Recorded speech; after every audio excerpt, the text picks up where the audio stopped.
අපි අද බලමු මරණාසති භාවනාව කරන්නේ කොහොමද කියලා. ඒ කියන්නේ අපේ ජීවිතේ ඉතාත්ම වටින දේ තමයි මරණාසති භාවනාව. අපි හැමෝම දන්නවනේ ඉපදුනා නම් මැරෙනවා කියලා. ඒ වගේම තමයි අද සමාජයේ ගොඩාක් බහුතරයෙන් මිනිස්සු ගතාපුවම මරණය ගැන කතා කරන්න කැමති නැහැ. මරණය ගැන කතා කරනකොට සමහර අය එයට විරුද්ධයි. ඒ කියන්නේ මරණය කියන එක අසුබ දෙයක් කියලා නැහැ. අප ගෞතම බුදුරජාණන් වහන්සේ දේශනා වදාළ කොට තිබෙනවා මරණය කියන එක දවසට 3 වතාවක් මෙනෙහි කරන්න කියලා. ඒ කියන්නේ අපි මැරෙන බව දැනගන්න ඕනේ. ඉතින් අපි දැන් මරණාසති භාවනාව කරනකොට අපට පිටින් අපට නොයෙක් ගැටලු වෙන්න පුළුවන්. ශබ්ද එන්න පුළුවන්.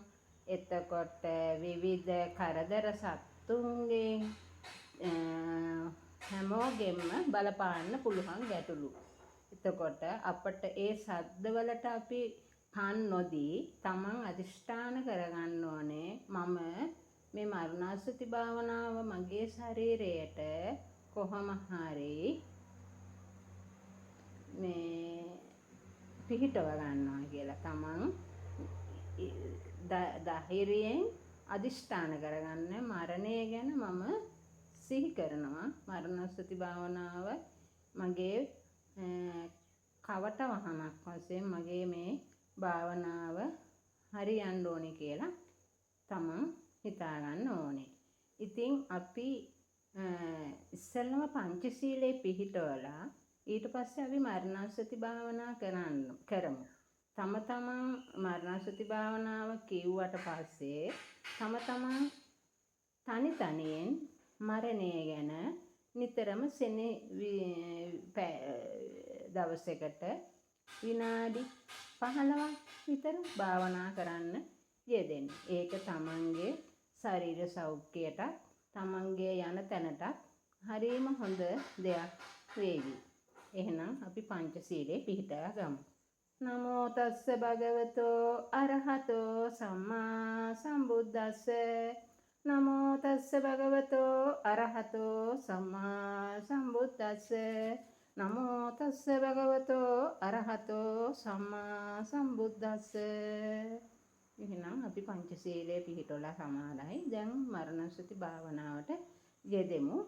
තමන්ට පහසු ඉරියව්වකින් වාඩි වෙන්න පුළුවන්.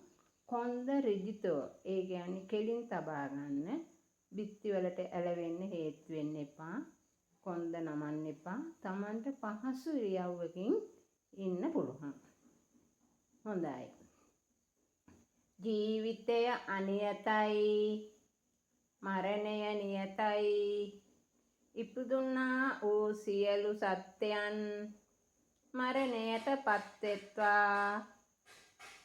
දෙව්ලොව දෙවියන්ද මනුලොව මිනිසුන්ද සියලු ලෝකවාසියන් සත්‍යයන්ද ජීවිතය මරණයෙන් අවසාන කරනවා.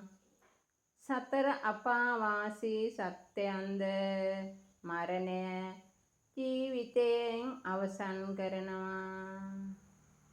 ඉපදුනා වූ කිසිම සත්‍යයකට මරණයෙන් ගැලවෙන්නට බෑ. කුමන කාරණයක් නිසා හෝ කුමන විදිහෙන් හෝ මරණයට පත් වෙනවද කියලා හරියට කියන්න බෑ. ජීවිතය අනියතයි. මරණය නියතයි. මව් කුස තුලදීද මව් කුසින් බිහිවන මොහොතේදීද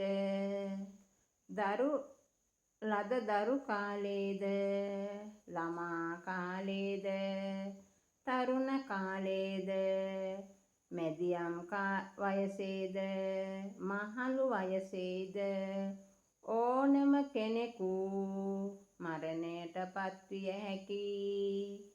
මරණය විශේෂකි. වයස වේදයක් නැත. ජීවිතය අනියතයි. මරණය නියතයි. ජීවිතය අනියතයි. මරණය නියතයි.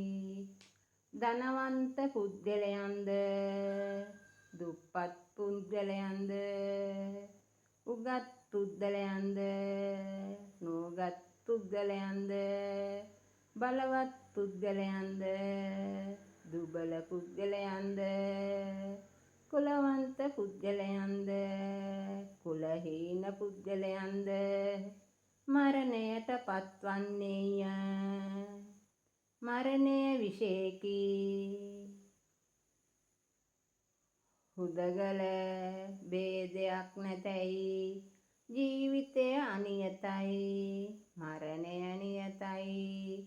ජීවිතය අනියතයි. මරණය නියතයි.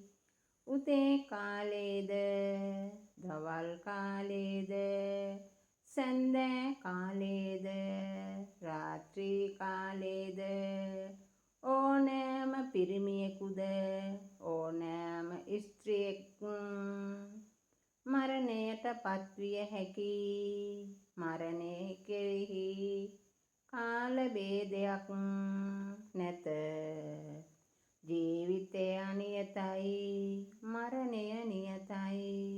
ජීවිතය අනියතයි. මරණය නියතයි. දියෙහි ගිලුන මෙන්දා ගින්නට අසුවෙවුන්දා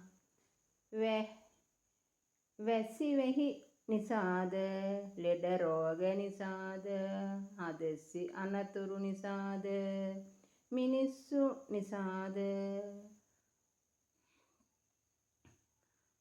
අමනුෂ්‍යයන් නිසාද ආයු ගෙවි යාවිද. ආහාර සිරවීමෙන්ද ජලයෙහි සිරවීමෙන්ද හුස්ම හිරවීමෙන්ද මරණය සිදුවිය හැකි. මරණය විශේෂකි. අවස්ථා ભેදයක් නැත. ජීවිතය අනියතයි. මරණය නියතයි. ජීවිතය නියතයි. මරණය නියතයි. සියලු කෙලෙස් නැසූ බුදුරජාණන් වහන්සේ වදා පසේ බුදුරජාණන් වහන්සේලාද අපගේ මිහිඳු මහරහතන් වහන්සේද පිරුවන් පෑ වදාළසේක. මහලු එළෙහිද උතුමාදෝ මාර්ගඵලය උත්තමාදාවන්ද මරණයට පත්විය. ජීවිතය අනියතයි. මරණය නියතයි. ජීවිතය අනියතයි. මරණය නියතයි. ඔබ සැමට බුදු සරණයි. තෙරුවන්ම සරණයි.